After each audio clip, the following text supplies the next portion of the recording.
નમસ્કાર વિદ્યાર્થી મિત્રો, નવજીવન વિદ્યાલય મોરબી ની YouTube ચેનલમાં આપ સર્વેનું હાર્દિક સ્વાગત કરું છું. ધોરણ 10 વિષય ગણિત પ્રકરણ નંબર 15 સંભાવના. તમે ધોરણ 9 માં અભ્યાસ કરી ગયા કે સંભાવના વિશે થોડી ઘણી માહિતી મેળવી. હવે આપણે ધોરણ 10 માં એમાં થોડું ઊંડાણમાં આપણે અભ્યાસ કરીશું. આ પ્રકરણના ધોરણ 10 ના બોર્ડના પેપરમાં આ પ્રકરણમાંથી 4 ગુણ પૂછે છે. એક ગુણના 4 પ્રશ્ન પણ હોય, 2 ગુણનો એક પ્રશ્ન હોય તો 2 હેતુલક્ષી હોય. આવી રીતે ટોટલ 4 માર્ક ઉપર આપણે જાતું નથી. બોર્ડના પેપર છે એટલે થોડું ધ્યાન રાખવું પડે. હવે સંભાવના ને ઇંગ્લિશમાં પ્રોબેબિલિટી કહેવાય. સંભાવનાને ઇંગ્લિશમાં પ્રોબેબિલિટી કહેવાય. આ અહીંયા ચેપ્ટરનું નામ સંભાવના એ ટૂંકમાં લખ્યું છે. આખું નામ સૈદ્ધાંતિક સંભાવના છે. હવે સંભાવનાના બીજા અર્થ કેટલા છે કે એને શક્યતા પણ કહેવાય, આગાહી પણ કહેવાય, અનુમાન પણ કહેવાય. આવા તમે વાસ્તવિક જીવનમાં આવા શબ્દોનો પ્રયોગ કર્યો હશે એ સંભાવનાના ઉદાહરણ છે. શક્યતા તો આજે ઇન્ડિયા મેચ જીતે તેવી શક્યતા છે, ઉદાહરણ કહી શકાય. આગાહી આગામી 24 કલાકની અંદર વરસાદ ભારેથી ભારે વરસાદ પડે તેવી આગાહી છે. એવી રીતે અનુમાન ના પડે એટલે ઘણા બધા શંકા આવા ઘણા બધા સંભાવનાના જ બીજા અર્થ છે. ફરીથી સંભાવનાના બીજા અર્થ કહી શકાય એવા શક્યતા, આગાહી, અનુમાન જેવા શબ્દોથી પ્રયોજિત કરવામાં આવે છે.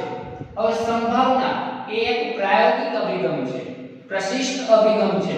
એને આપણે વ્યાખ્યાની મદદથી ના સમજી શકીએ. એને સમજવું હોય તો પ્રયોગની મદદથી સમજી શકીએ અથવા તો ઉદાહરણ આપીને સમજી શકીએ. એની કોઈ વ્યાખ્યા, સ્પષ્ટ વ્યાખ્યા નથી. કોઈ પણ ઘટનાને સંકેતમાં, હવે કોઈ પણ ઘટના બને એટલે સંભાવના ઉદ્ભવે. વાતાવરણ ઘેરાઈ જાય એટલે આપણે ઘટના થઈ, હવે સંભાવના કઈ ઉદ્ભવે? કાં તો વરસાદ પડશે અને કાં તો વરસાદ નહીં પડે. આવી સંભાવના ઉદ્ભવે. કોઈ પણ ઘટના બને એટલે સંભાવના ઉદ્ભવે. કોઈ પણ ઘટનાને સંકેતમાં a b c up to વડે દર્શાવાય છે. કોઈમાં 2 શક્યતા ઊભી થતી હોય તો a b, 3 4 એકથી વધારે શક્યતા ઊભી થતી હોય તો ગમે તે આલ્ફાબેટનો ઉપયોગ કરી શકો. હવે ઘટના a ની સંભાવના ને p of a વડે દર્શાવાય. ઘટના a ની સંભાવના p of a વડે દર્શાવાય. વચાય કેમ? p of a. હવે આયા p છે એ સંભાવનાનું ઇંગ્લિશ પ્રોબેબિલિટી નો p છે. ઘટના a ની સંભાવના આ ગુજરાતીમાં કેમ બતાય? ઘટના a ની સંભાવના p of a. રેડી? હવે સંભાવનાનું સૂત્ર લાપ્લાસે આપેલું સૂત્ર છે સંભાવના. સત્ય પરિણામ છેદમાં કુલ પરિણામ. સત્ય પરિણામ છેદમાં કુલ પરિણામ. કોઈ પણ વસ્તુનું પરિણામ મળે તો એમાં કુલ પરિણામ નીચે આવશે અને સત્ય પરિણામ ઉપર આવશે. હવે આપણે ઘણા બધા પ્રયોગો કરી અને અગાઉ આપણે ધોરણ 9 માં શીખી ગયા કે સિક્કા ઉલાળવાની પ્રક્રિયા કરી. એમાં ધોરણ 10 ના ગણિતના વિષયમાં આંકડાશાસ્ત્રના જેને પિતા કહેવાય એવા કાર્લ પિયર્સને 24000 વખત સિક્કો ઉછાળવાનો પ્રયોગ કર્યો હતો. એમાંથી એને 12012 વખત છાપ મળી હતી. એટલે કે છાપ અને કાંટો મળવાની સંભાવના 50% છે. હવે આપણે કોઈ પહેલા એક ઉદાહરણ દ્વારા સંભાવનાને સમજવાનો પ્રયત્ન કરીએ. એક સિક્કાને યાદચ્છિક રીતે ઉછાળવામાં આવે છે.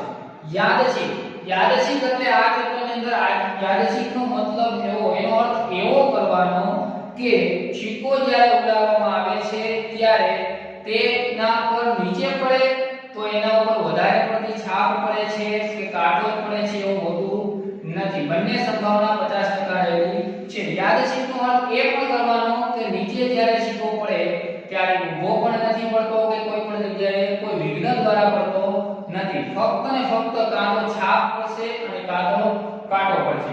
હવે એક સિક્કાને એક વખત ઉછાળવામાં આવે તો કેટલા પરિણામ મળે? હું સિક્કો ઉડાડું તો કાં તો નીચે પડશે એટલે શું પડશે? કાં તો છાપ મળશે અને કાં તો કાંટો મળશે. છાપ એટલે હેડ પણ કહેવાય અને ટી કાંટો એટલે તેલ પણ કહેવાય. હેડ એટલે છાપ, જેને આપણે આપણી ભાષામાં બંદર પણ કહીએ છીએ, રાજા પણ કહીએ છીએ.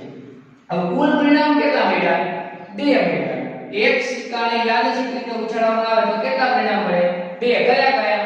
એક તો હેડ અને એક તો ટેલ, એટલે છાપ અને કાંટો, બે પરિણામ મળે. હવે બે સિક્કાને એક સાથે ઉછાળવામાં આવે તો મળતા પરિણામ કેટલા થાય? ચાર. કઈ રીતે? ચાલો એક સાથે બે સિક્કાનો પ્રયોગ. બે ઉલાયરા, કાં તો બેમાં શું પડશે? છાપ. પછી કાં તો પહેલામાં હેડ પડશે તો બીજામાં શું પડશે? ટેલ. કાં પહેલામાં ટેલ પડશે તો બીજામાં શું પડશે? હેડ. અને કાં બંનેમાં ટેલ પણ પડી શકે. એટલે એક સિક્કાને બે વખત ઉછાળવામાં આવે તો કેટલા પરિણામ મળે? ચાર. ફરીથી પહેલા ઉલાળો એટલે શું મળ્યું? કાં તો બંનેમાં હેડ પડે, કાં તો બંનેમાં ટેલ પડે. આ બાજુના સિક્કામાં હેડ પડે તો ઓલા સિક્કામાં ટેલ પણ પડી શકે. આ બાજુના સિક્કામાં ટેલ પડે તો ઓલા બાજુના સિક્કામાં શું પડે? હેડ. આવી રીતે ચાર શક્યતા, કુલ પરિણામ કેટલા મળે? ચાર મળી શકે. એવી રીતે એક સિક્કાને n વખત ઉછાળવામાં આવે તો કુલ પરિણામ કેટલા મળશે? 2n. કઈ રીતે? તો જો અહીંયા એક સિક્કો હતો, કેટલી વખત ઉછાળ્યો હતો? એક વખત. કેટલા પરિણામ મળ્યા હતા? બે. અહીંયા બેની માંથી એક ઘાત કરી નાખો, કેટલા મળ્યા? એ બે મળ્યા. અહીંયા છે બે, જો 2 કેટલી વખત ઉછાળ્યો? બે વખત. અહીંયા બગડો કરી નાખો, કેટલા મળ્યા? ચાર. બે ની બે ઘાત કેટલા મળ્યા? ચાર. એ રીતે n વખત ઉછાળો તો કેટલા મળે? બે ની માથે n ઘાત. હવે એક સમતોલ પાસાને યાદચ્છિક રીતે ઉછાળવામાં આવે તો મળતા કુલ પરિણામ કેટલા હોય? 6. હવે સમતોલ પાસો તમે જોયો હશે, સાપ સળી તમે રમતા હોય ત્યારે તમે જે પાસાનો ઉપયોગ કરો છો ઈ પાસો એટલે સમતોલ પાસો. એમાં 1 થી 6 નંબર લખેલા હોય, તમે બધા જાણતા જ હશો. 1 થી 6 નંબર હોય એટલે કેટલા કુલ પરિણામ મળશે? 6. હવે યાદ એક સમતોલ પાસાને યાદચ્છિક રીતે n વખત ઉછાળવામાં આવે તો આ જ રીતે જેમ 2 ની માથે n ઘાત છે એમ અહીંયા કેટલા હતા? 6 ની માથે કુલ પરિણામની માથે n ઘાત, અહીંયા પણ કુલ પરિણામની માથે n ઘાત, એટલે 6 ની માથે n ઘાત. ફરીથી વિદ્યાર્થી મિત્રો, સંભાવનાને બીજા શબ્દોમાં શક્યતા પણ કહી શકાય, આગાહી પણ કહી શકાય અને અનુમાન પણ કહી શકાય. સંભાવનાનો બીજો અર્થ શક્યતા. આપણે વ્યવહારિક જીવનમાં શક્યતાઓ ઘણી બધી વિચારતા હોય કે આજે ભારત મેચ જીતે, ટોસ જીતે તેવી શક્યતા છે. આગાહી એટલે કે આગામી 2 દિવસમાં ભારેથી ભારે વરસાદ પડે તેવી આગાહી છે. અનુમાન તો પણ એનામાં કોઈ વસ્તુમાં આપણે અનુમાન લગાવી શકીએ. હવે સંભાવના એક પ્રાયોગિક અભિગમ છે, પ્રશિષ્ટ અભિગમ છે. સંભાવનાની કોઈ સ્પષ્ટ વ્યાખ્યા નથી. એને સમજવું હોય તો પ્રયોગ દ્વારા સમજી શકાય, ઉદાહરણ દ્વારા સમજી શકાય. એને વ્યાખ્યાથી સમજવું બહુ મુશ્કેલ છે. કોઈ પણ ઘટનાને સંકેતમાં ABC આપવું પડે, દર્શાવાય છે. કોઈ પણ ઇંગ્લિશ આલ્ફાબેટ તમે લઈ શકો. ઘટના બને એટલે સંભાવના ઉદ્ભવે. યાદ રાખો, કોઈ પણ ઘટના બને એટલે સંભાવના ઉદ્ભવે. વાતાવરણ, આજુબાજુમાં જે વાતાવરણ છે ઘેરાઈ ગયું છે, કાળું દબાણ થઈ ગયું છે તો મતલબ હવે ઘટના બની તો એક સંભાવના કઈ ઉદ્ભવશે?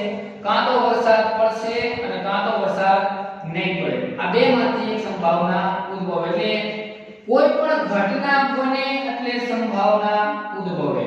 હવે ઘટના એની સંભાવના, આપણે કોઈ એક ઘટના લઈ લઈએ, એની સંભાવના P of A વડે દર્શાવાય છે. P of A તો ઘટના A ની સંભાવના P of A. અહીંયા P નો જ ઉપયોગ એટલા માટે કર્યો છે કે સંભાવનાને ઇંગ્લિશમાં પ્રોબેબિલિટી કહેવાય, એટલા માટે સંભાવનાનો P of A વડે દર્શાવાય છે. સૂત્ર લાપ્લાસ આપ્યું છે શક્ય પરિણામ છેદમાં કુલ પરિણામ. હવે શક્ય પરિણામ કોઈ પણ આવે એક આપણે ઉદાહરણ જોઈએ કે શક્ય પરિણામ એક સિક્કો છે ઉછાળ્યો તો કુલ કેટલા પરિણામ મળ્યા? બે. કયા કયા? કાં તો હેડ અને કાં તો ટેલ. તો કુલ પરિણામ ક્યાં આવશે? છેદમાં. હવે છાપ મળે તેની સંભાવના શોધો. શું શોધવાનું? છાપ મળે તેની. તો છાપ કેટલી વાર પડશે સિક્કામાં? એક વખત. તો અહીંયા શું આવશે? 1/2. શક્ય કેટલા પરિણામ થયા? છાપ મળે તેવા શક્ય પરિણામ કેટલા? 1. તો 1/2. તો કુલ પરિણામ કેટલા? 2. હવે એક સિક્કાને બે વખત ઉછાળો તો હું પ્રશ્ન પૂછું તમને કે એક સિક્કાને બે વખત ઉછાળો, બંને વખત છાપ આવે તેની સંભાવના શું? બંને વખત છાપ આવે તેની સંભાવના શું? તો સંભાવના બરાબર શક્ય પરિણામ છેદમાં કુલ પરિણામ. તો શક્ય પરિણામ કેટલા? બંને વખત છાપ આવે એવા પરિણામ કેટલા છે? 2. તો શું આવશે? 2. કુલ પરિણામ કેટલા છે? 4. તો 2/4 છેદ ઉડાડો 1/2. 2 આ રીતે પણ કરી શકાય. હવે આગળ આપણે સમતોલ પાસો છે. હવે જો હું તમને સમતોલ પાસા વિશે પૂછું કે એક સમતોલ પાસાને યાદચ્છિક રીતે ઉછાળવામાં આવે તો પાસા પર મળતો અંક 5 હોય તેની સંભાવના કેટલી? તો સંભાવના બરાબર સત્ય પરિણામ છેદમાં કુલ પરિણામ. કુલ પરિણામ કેટલા છે? 6 તો છેદમાં આવશે શક્ય પરિણામ 5 આવે તેની શક્યતા કેટલી? તો કે 5 આવે તેવા કેટલા છે? 1 જ છે. તો 5 આવે તેની શક્યતા કેટલી છે? 1. તો આપણો જવાબ શું છે? 1/6. એ રીતે 2 આવે તેની શક્યતા કેટલી? 2/6. 1 આવે તેની શક્યતા કેટલી? 1/6. 3 આવે તેની શક્યતા કેટલી? 1/6. 4 આવે તેની શક્યતા કેટલી? 1/6. 5 આવે તેની શક્યતા કેટલી? 1/6. હવે હું એમ પૂછું કે એક પાસાને યાદચ્છિક રીતે ઉછાળવામાં આવે તેના ઉપર 2 થી અંક આવે તેની સંભાવના કેટલી? તો 2 થી અંક પાડેલો સંભાવના બરાબર સત્ય પરિણામ છેદમાં કુલ પરિણામ. કુલ પરિણામ કેટલા છે? 6. હવે 2 કી સંખ્યાવાળા કયા કહી શકાય? 2 4 6 2 કી સંખ્યા છે તો કેટલા છે? 1 2 ને 3. કુલ 3 શક્યતા છે. કુલ 3 શક્યતા છે. બહુય હોઈ શકે, ચોગોય હોઈ શકે ને છગોય હોઈ શકે. એટલે 3 શક્યતા છે. તો 3 ના છેદમાં કુલ પરિણામ છે 6. એટલે 3 ના છેદમાં 6 છેદ ઉડાડો 1 ના છેદમાં 6.